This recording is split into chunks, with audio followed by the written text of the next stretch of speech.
यहाँ पर मैं आपको वो मंजर दिखाऊंगा, वो सीन्स दिखाऊंगा। इस वक्त चारा काट रहा है, मैं इससे बात करना चाह रहा हूँ, ये मेरी तरफ देख ही नहीं रहा।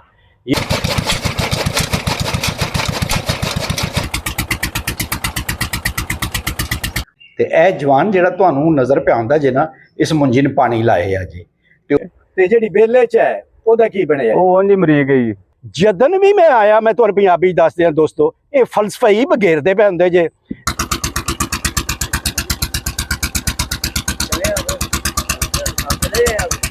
ਮਕਈ ਤੇ ਜਵਾਰ ਇਹ ਕਮਾਦ ਤੇ ਬਾਜਰੇ ਦੀ ਤਰ੍ਹਾਂ ਕਾਦਾਵਰ ਫਸਲ ਹੁੰਦੀ ਏ ਤੇ ਉਹ ਮੱਝੀ ਗਾਇਨ ਸਰਫ ਕੀਤੇ ਜਾਂਦੇ ਨੇ ਤੇ ਉਹ ਬੜੇ ਸ਼ੌਕ ਨਾਲ ਖਾਂਦੀਆਂ ਨੇ।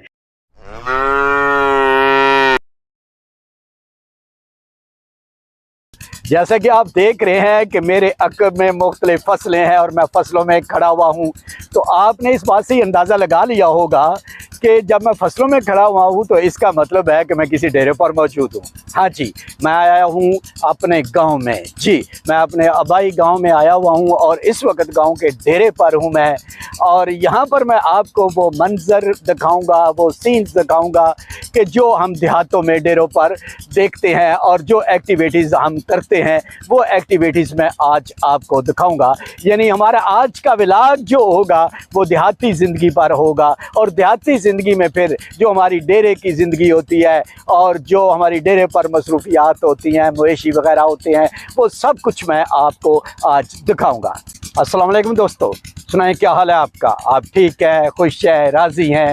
अल्लाह ताला के हजूर उम्मीद वास्ते है कि आप बिल्कुल ठीक होंगे और अल्लाह ताला के हजूर दुआ है कि अल्लाह पाक आपको हमेशा खुश रखे और अपने हिफ्ज़ो ईमान में रखे, आमीन। हाँ जी, ये जवान जो है ये चारा काट रहा है मवेशियों के लिए।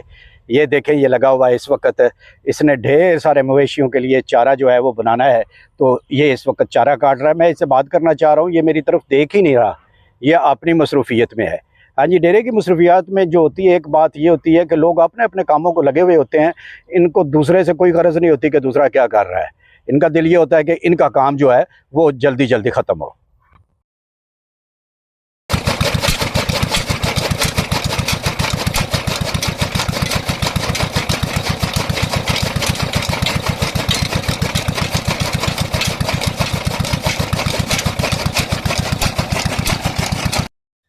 दोस्तों, जैसा कि आप जानते हैं कि ये जो धान की फसल होती है, इससे पानी की बहुत ज़्यादा ज़रूरत होती है। तो ये जो आपको ट्यूबवेल नज़र आ रहा है ना कि चल रहा है, ये ट्यूबवेल इस वक्त भी पानी लगाया हुआ है धान की फसल को, यानी मुंजी को इस वक्त भी पानी लगाया गया है, तो उस वजह से ये ट्यूबवेल चल रहा है। दोस्तों, इस वक्त मैं डेरे पर हूँ, डेरे का माहौल है, देसी माहौल है, तो फिर क्यों ना ये जो व्लॉग है इससे आगे जो जितना हो चुका है तो वो तो हो चुका है, इससे आगे जो है ना वो आप पंजाबी में किया जाए। तो यह जवान जिहड़ा तुहानूं नज़र पे आउंदा जे ना, इस मुंजी ने पानी लाए है जी। ट्यूबवेल चलदा तुसां वेख्या है, ट्यूबवेल इस चलाया है तो मुंजी ने पानी लाया तो इसलिए मूँह पिया बनता है। तो वेखो, मूँह हाथ नाल पिया बनता है, कई कोल कोई नहीं सर। मूँह बनना दोस्तों कहते ने जिथे मुंजी वगैरह या किसी भी फसल नूं पानी लाया होवे ना खाल विच, ते फिर ओदी एक साइड दूजी साइड अल मोड़नी होवे ना, एक खेत नूं दूजे खेत अल लाना होवे ते जिहड़ी खाली चो वो पानी जा रहा हुंदा है ना, उहनूं दूजे पासों मोड़ने वास्ते उत्थे कई नाल जिहड़ा कोई टक वगैरह ला के ते ओदे अगे मिट्टी रखी जांदी है। जदों रोकना होवे ते जदों भेजना होवे ना पानी, जिदे लाना होवे उदों मिट्टी हटाई जांदी है। इहनूं कहंदे ने मूँह बनना।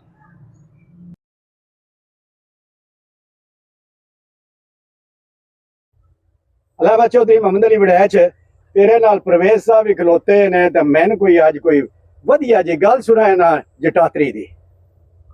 जट गल सुना मेरे जट साहब ने पानी नहीं पूरा होंदा मुंजी दा, हले तेल साड़ के अपना जेड़ा ना थक गए खर्चा कर करके। अच्छा, तेल पूरा नहीं होंदा, महंगा बड़ा है। अच्छा, तेल नहीं पूरा होंदा ते मुंजी हुण अल्लाह करे साडी सिरे चढ़ जावे ते संकट कणक भी अगो भी बहुत है। कोई ते उम्मीद है वे कणक दे ते उम्मीद कोई नहीं थी। वक्त करने ते रह तुसी गए हो और ते दुनिया च करदा कोई नहीं पिया, पर ए नहीं असि थोड़ा अपना खर्चा चौखा कर छड़े है। नहीं जेड़ा तुसी ए पियांदे वो तेल साडा नहीं पूरा होंदा। इस वारी ते ढेर होईयां ने बारिशां भी, मुड़ तुसी तेल दी एडी क्यों गल करदे हो? ए दसो हुण मैंने। बारिशां मुंजी लाण तो पहले ही हो गईयां, बाद च मुंजी लाई। काब जम गया सी साडा, जम गया। ਇਹਦੇ ਤੋਂ ਹੁਣ ਤੁਹਾਡੀ ਕਾਬਲੀਅਤ ਦਾ ਪਤਾ ਲੱਗਦਾ ਨਾ। ਇਹ ਤਾਂ ਆਪਣੀ ਕਾਬਲੀਅਤ ਮੈਂ ਦੱਸ ਦਿਓ ਭਾਈ। ਇੱਕ ਹਫ਼ਤਾ ਪਹਿਲੋਂ ਤੱਕ ਬਾਰਿਸ਼ਾਂ ਹੁੰਦੀਆਂ ਰਹੀਆਂ ਨੇ। ਜਦੋਂ ਬਾਰਿਸ਼ਾਂ ਹੋਈਆਂ ਨੇ ਉਦੋਂ ਨਾ ਸਾਲਾ ਹੀ ਨਹੀਂ, ਜਿਹਦੇ ਦਿਨ ਬਾਰਿਸ਼ਾਂ ਲੱਗ ਰਹੀਆਂ ਨੇ ਬਾਰਿਸ਼ਾਂ ਤੋਂ ਬਾਅਦ ਅਸਾਂ ਮੁੰਜੀ ਲਾਈ ਬਾਰਿਸ਼ਾਂ ਹੀ ਨਾਲ ਰੁਕ ਗਈਆਂ। ਉਹ ਗੱਲ ਸੁਣੋ ਜਵਾਨੋ, ਮੁੰਜੀ ਤੇ ਲੱਗੀ 2 ਮਹੀਨੇ ਪਹਿਲੇ। ਬਾਰਿਸ਼ਾਂ ਜਿਹੜੀਆਂ ਨੇ ਇੱਕ ਹਫ਼ਤਾ ਹੋਇਆ ਉਹਨਾਂ ਨੂੰ ਰੁਕਿਆ, ਮੁਸਲਸਲ ਹੁਣ ਤੱਕ ਬਾਰਿਸ਼ਾਂ ਹੁੰਦੀਆਂ ਰਹੀਆਂ ਨੇ। ਇਹ ਗੱਲ ਤੇ ਤੁਹਾਡੀ ਮੈਚ ਕੋ ਨਹੀਂ ਕਰਦੀ, ਬਲਕਿ ਬਲਾਗ ਚ ਜੇ ਸੀ ਵੇਖਣਾ ਉਸ ਆਖਣਾ ਮੁੜ ਪਿਆ ਨਕਲੀ ਜ਼ਿਮੀਦਾਰੀ ਖਲਵਾਏ ਨਹੀਂ। ਸਾਡੇ ਪਾਸੇ ਕੋਈ ਨਹੀਂ ਹੋਈਆਂ ਬਾਰਿਸ਼ਾਂ, ਸਾਡੇ ਕੋਲ ਨਹੀਂ ਹੋਈਆਂ। ਤੇ ਜਿਹੜੀ ਬੇਲੇ ਚ ਹੈ ਉਹਦਾ ਕੀ ਬਣਿਆ? ਉਹ ਉਂਝ ਮਰੀ ਗਈ, ਕੁਝ ਬਚ ਗਈ ਹੈ, ਕੁਝ ਆਪਣਾ ਰਲਾ ਮਿਲਾ ਕੰਮ ਹੀ ਥੋੜੇ ਤੀਜਾ ਹਿੱਸਾ ਕੋਈ ਬਚ ਗਈ। ਜਦਨ ਵੀ ਮੈਂ ਆਇਆ, ਮੈਂ ਤੁਹਾਨੂੰ ਪੰਜਾਬੀ ਦੱਸ ਦਿਆਂ ਦੋਸਤੋ, ਇਹ ਫਲਸਫਾ ਹੀ ਬਗੇਰਦੇ ਪਏ ਹੁੰਦੇ ਜੇ। ਤੇ ਜਿਹੜੇ ਫਲਸਫਾ ਬਖੇਰਨੇ ਵਾਲੇ ਹੋਣ ਉਹਨਾਂ ਦੇ ਬਾਰੇ ਫੈਸਲਾ ਅਗਲਾ ਤੁਸੀਂ ਆਪ ਕਰਨਾ ਹੈ। ਇਹ ਵੀ ਤੁਹਾਨੂੰ ਮੈਂ ਅੱਜ ਡੇਰੇ ਦੀ ਜ਼ਿੰਦਗੀ ਦਾ ਇੱਕ ਨਵਾਂ ਪਹਿਲੂ ਵਿਖਾਇਆ ਹੈ। ਦੋਸਤੋ ਤੁਸੀਂ ਵੇਖ ਰਹੇ ਹੋ ਕਿ ਇਹ ਮੱਝੀ ਪੱਠੇ ਖਾ ਰਹੀਆਂ ਨੇ, ਤੇ ਇਹ ਪੱਠੇ ਜਿਹੜੇ ਨੇ ਇਹ ਤੁਹਾਨੂੰ ਨਿਰੇ ਸਾਵੇ ਨਹੀਂ ਨਜ਼ਰ ਆ ਰਹੇ ਹੋਣੇ, ਬਲਕਿ ਇਹਨਾਂ ਵਿੱਚ ਭੋ ਮਿਲਿਆ ਨਜ਼ਰ ਆ ਰਿਹਾ ਹੋਣਾ ਹੈ। ਹੁੰਦਾ ਇਸ ਤਰ੍ਹਾਂ ਹੈ ਕਿ ਅੱਜ ਕੱਲ੍ਹ ਜਿਹੜਾ ਹੈ ਨਾ, ਇਹ ਜ਼ਿਆਦਾਤਰ ਪੱਠਾ ਜਿਹੜਾ ਹੈ ਉਹ ਜਵਾਰ ਦਾ ਹੈ ਜਾਂ ਮਕਈ ਦਾ ਹੈ।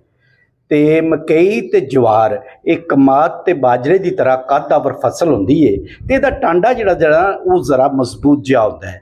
ਲਿਹਾਜ਼ਾ ਇਹ ਸੁੱਧੇ ਪੱਠੇ ਨਹੀਂ ਪਾਏ ਜਾਂਦੇ। ਸੁੱਧੇ ਤੋਂ ਮੁਰਾਦ ਇਹ ਸਾਬਤ ਸਾਲਮ ਨਹੀਂ ਪਾਏ ਜਾਂਦੇ। ਕੋਸ਼ਿਸ਼ ਕੀਤੀ ਜਾਂਦੀ ਹੈ ਕਿ ਇਹਨਾਂ ਨੂੰ ਟੋਕੇ ਤੇ ਕੁਤਰਿਆ ਜਾਏ, ਬਾਰੀਕ ਕੀਤਾ ਜਾਏ, ਤੇ ਫਿਰ ਇਹਦੇ ਵਿੱਚ ਥੋੜਾ ਬਹੁਤ ਭੋ ਮਿਕਸ ਕਰਕੇ ਉਹ ਪੱਠੇ ਜਿਹੜੇ ਨੇ ਉਹ ਜਾਨਵਰਾਂ ਨੂੰ ਸਰਵ ਕੀਤੇ ਜਾਂਦੇ ਨੇ। ਉਹ ਮੱਝੀ ਗਾਈਂ ਸਰਵ ਕੀਤੇ ਜਾਂਦੇ ਨੇ ਤੇ ਉਹ ਬੜੇ ਸ਼ੌਕ ਨਾਲ ਖਾਂਦੀਆਂ ਨੇ, ਜਿਸ ਤਰ੍ਹਾਂ ਕਿ ਤੁਸੀਂ ਇਹਨਾਂ ਮੱਝਾਂ ਨੂੰ ਖਾਂਦਿਆਂ ਵੇਖ ਰਹੇ ਹੋ। ਦੋਸਤੋ ਇਹ ਜਿਹੜੇ ਹੁਣ ਚੌਧਰੀ ਸਾਹਿਬ ਨੇ ਨਾ, ਇਹ ਮੱਝ ਚੋਣ ਦੀ ਤਿਆਰੀ ਕਰ ਰਹੇ ਨੇ। ਅੱਛਾ, ਮੱਝ ਚੋਣ ਦੇ ਬਾਰੇ 'ਚ ਮੈਂ ਤੁਹਾਨੂੰ ਦੱਸ ਦਿਆਂ ਕਿ ਅਗਰ ਮੱਝ ਦਾ ਜਾ ਹੋਵੇ ਨਾ, ਫਲ ਹੋਵੇ, ਜਾ ਤੋਂ ਫਲ ਤੋਂ ਮੁਰਾਦ ਇਹ ਉਹਦਾ ਕੱਟੀ ਜਾਂ ਕੱਟਾ ਹੋਵੇ, ਤੇ ਫਿਰ ਪਹਿਲੇ ਤੇ ਉਹਨੂੰ ਮੱਝੀ ਦੇ ਥੱਲੇ ਛੱਡਿਆ ਜਾਂਦਾ ਹੈ, ਉਹ ਚੁਗਦਾ ਹੈ। ਤੇ ਜੇ ਤੋਂ ਮੱਝ ਦੁੱਧ ਲਾ ਆਉਂਦੀ ਹੈ, ਫਿਰ ਉਸ ਜਾ ਨੂੰ ਫਲ ਨੂੰ ਫੱਦਿਆ ਤੇ ਉਹਨੇ ਇੱਕ ਪਾਸੇ ਬੰਨ ਛੜਿਆ, ਜਿੰਨਾ ਯਾਨੀ ਉਹਨੂੰ ਦੁੱਧ ਚੁਗਾਣਾ ਹੋਇਆ ਉਹਨੂੰ ਚੁਗਾ ਲਿਆ, ਫਿਰ ਉਹਨੇ ਇੱਕ ਪਾਸੇ ਬੰਨ ਛੜਿਆ ਤੇ ਬਾਕੀ ਮੱਝ ਚੋ ਲਈ। ਤੇ ਜੇ ਅਗਰ ਉਹਦਾ ਫਲ ਨਾ ਹੋਵੇ ਨਾ, ਇਹ ਕੱਟੀ ਜਾਂ ਕੱਟਾ ਨਾ ਹੋਵੇ, ਮਰ ਗਿਆ ਹੋਵੇ ਜਾਂ ਵੱਡਾ ਹੋ ਗਿਆ ਹੋਵੇ, ਤੇ ਮੱਝ ਜੇ ਮਿਲਦੀ ਹੋਵੇ, ਤੇ ਫਿਰ ਇਹ ਕੀਤਾ ਜਾਂਦਾ ਹੈ ਕਿ ਮੱਝ ਜਿਹੜੀ ਹੈ ਉਹ ਆਂਦੇ ਨੇ ਜੀ ਭਾੜੇ ਤੇ ਪਾ ਲਈਦੀ ਹੈ। ਭਾੜੇ ਤੋਂ ਪਾਉਣ ਤੋਂ ਮੁਰਾਦ ਕੀ ਹੈ ਕਿ ਉਹਦੀ ਜਿਹੜੀ ਪਸੰਦੀਦਾ ਗ਼ਜ਼ਾ ਹੁੰਦੀ ਹੈ ਨਾ, ਉਹ ਉਹਨੂੰ ਦਿੱਤੀ ਜਾਂਦੀ ਹੈ। ਯਾਨੀ ਉਹ ਵੱਡਾ ਸ਼ੌਕ ਨਾਲ ਖਾਂਦੀ ਹੈ ਜਾਂ ਹੋਰ ਕੁਛ ਸ਼ਾਇਦ ਸ਼ੌਕ ਨਾਲ ਖਾਂਦੀ ਹੈ, ਤੇ ਵੰਡਾ ਤੰਗਾਰੀ ਵਿੱਚ ਉਹਦੇ ਅੱਗੇ ਧਰ ਛੜਿਆ, ਜਾਂ ਫਿਰ ਪੱਠੇ ਪਾਏ ਤੇ ਪੱਠਿਆਂ ਉੱਤੇ ਵੰਡਾ ਪਾ ਛੜਿਆ, ਜਾਂ ਉਹਦੇ ਜਿਹੜੇ ਪਸੰਦੀਦਾ ਪੱਠੇ ਨੇ ਉਹ ਉਹਦੇ ਅੱਗੇ ਪਾਏ, ਤੇ ਆ ਮੱਝੀ ਥੱਲੇ ਬਹਿ ਗਿਆ ਤੇ ਉਹਨੂੰ ਹੌਲੀ ਹੌਲੀ ਸੇਕ ਕਰਨਾ ਸ਼ੁਰੂ ਕਰ ਦਿੱਤਾ, ਤੇ ਮੱਝ ਦੁੱਧ ਲਾ ਆਈ ਤੇ ਚੋ ਲਿਆ। ਦੋਸਤੋ ਪਿਛਲੀ ਦਫਾ ਜਿਸ ਵੇਲੇ ਮੈਂ ਪਿੰਡ ਆਇਆ ਸਾਂ ਨਾ, ਤੇ ਉਸ ਵੇਲੇ ਇਹ ਮੁੰਜੀ ਦੀ ਫਸਲ ਜਿਹੜੀ ਸੀ ਇਹ ਕਾਸ਼ਤ ਕੀਤੀ ਜਾ ਰਹੀ ਸੀ, ਯਾਨੀ ਇਹ ਦਾਨ ਦੀ ਫਸਲ ਉਸ ਵੇਲੇ ਬੀਜੀ ਜਾ ਰਹੀ ਸੀ। ਲੇਕਿਨ ਹੁਣ ਇਹ ਕਾਫੀ ਵੱਡੀ ਹੋ ਗਈ ਜੇ, ਤੇ ਇਹ ਜ਼ਿਮੀਂਦਾਰਾਂ ਵਾਸਤੇ ਜਿਹੜੀ ਹੁੰਦੀ ਹੈ ਨਾ ਇਹ ਫਸਲ, ਮੁੰਜੀ ਦੀ ਫਸਲ, ਇਹ ਉਹਨਾਂ ਵਾਸਤੇ ਬੜੀ ਉਮੀਦ ਹੁੰਦੀ ਹੈ ਤੇ ਆਸ ਹੁੰਦੀ ਹੈ, ਤੇ ਉਹਨਾਂ ਨੇ ਇਹ ਹੁੰਦਾ ਹੈ ਕਿ ਇਹਦੇ ਤੋਂ 2-4 ਰੁਪਏ ਉਹਨਾਂ ਨੂੰ ਬਚਣਗੇ। ਗੋ ਇਸ ਦਫਾ ਸੈਲਾਬ ਦੀ ਵਜ੍ਹਾ ਤੋਂ ਇਹ ਫਸਲ ਜਿਹੜੀ ਹੈ ਬੁਰੀ ਤਰ੍ਹਾਂ ਖਰਾਬ ਹੋਈ ਹੈ, ਔਰ ਜ਼ਿਮੀਂਦਾਰਾਂ ਨੂੰ ਇਹਦੇ ਤੇ ਕਾਫੀ ਹੱਦ ਤੱਕ ਨੁਕਸਾਨ ਹੈ। ਇਹ ਤੇ ਫਸਲ ਹੋਏਗੀ ਤੇ ਮਜ਼ੀਦ ਪਤਾ ਚੱਲੇਗਾ, ਲੇਕਿਨ ਉਹਨਾਂ ਦੀ ਜਿਹੜੀ ਮੁੰਜੀ ਹੈ ਉਹ ਮਰ ਗਈ ਹੈ ਕਾਫੀ ਹੱਦ ਤੱਕ, ਜਿਹੜੀ ਬੇਲੇ ਵਿੱਚ ਸੀ। ਐਨੀਹਾਊ कहना मैं ये चाहना कि ये फसल हुण गो वड्डी हो चुकी है, लेकिन ये मुश्किल बड़ी होंदी जे। एक तो ये वास्ते पानी जिहड़ा वो बहुत ज़्यादा देना पैंदा है, क्योंकि पानी ये नहीं सुकना चाहिए।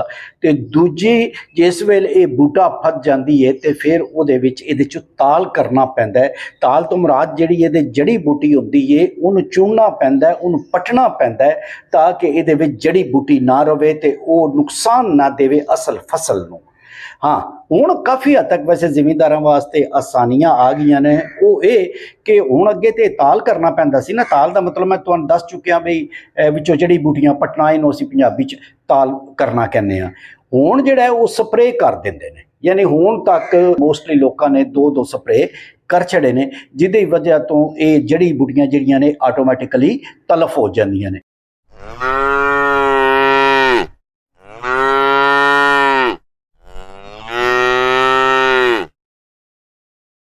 मजीन खोल के तो उड़गोज वाड़ना।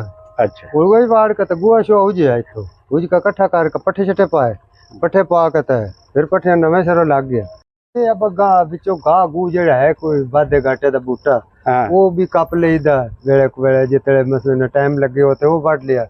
धुप छुप होई तो मुझाट आराम कर गया। नहीं स्प्रे ना कीता मुंजी, स्प्रे हुण वड्डे वेले लभ गया, तां भी बंदे तो हुण होरी तो कराउणा। हुण दूजियां मशीनां जेहड़ियां निकलियां ना इन्हां नाल नहीं, हुण जनरेटर वाली मशीनां ना कराउणा। जनरेटर वाली नाल करवाना या हूं जा आप मुक गए हो? नहीं आप ना मुक्के हुण मशीन साडे कोल कोई नहीं ना अपनी। अच्छा अपनी मशीन या तो रुपया 12-14 हज़ार फरी गए ना। हाँ ते बिजली वाली वो हाथ किते हो पैंदी है जेडी वो पंप मारने वाली आ वो हाथ वड़ सकदी है। जी दोस्तों इस वक्त मैं खलोते हाँ एक जवान नाल अपने डेरे उत्ते खलोते हाँ ते तुहानू इस जवान ने दस्या वे कि मुंजी दा अजे भी ताल शाल करने की लोड़ रहिंदी है। थोड़ी देर पहले मैं भी तुहानू दस्या ना बा ताल हुण घट ही करीदा ज्यादा स्प्रे कर छड़ीदा ये भी पैंदा स्प्रे शप्रे कीता फिर भी कोई बूटी शूटी कढ़नी पै जांदी है ते उस तो बाद अपनी सवेरे तो लैके शाम तक मसरूफीयत दसी बाकी कण पट्ठा दत्था करना पौंदा है। मेरे कहने का मकसद ये है इस जवान नूं नाल खलवा के गल करन दा मतलब ये है कि जिमीदारी जिहड़ी है बड़ा औखा काम जे एडा सौखा काम नहीं जे इन वो ही कर सकदा है जिहड़ा प्रॉपर जिमीदार हुंदा है या जिन प्रॉपर जिमीदारी करने दी शौक ते लगन हुंदा है।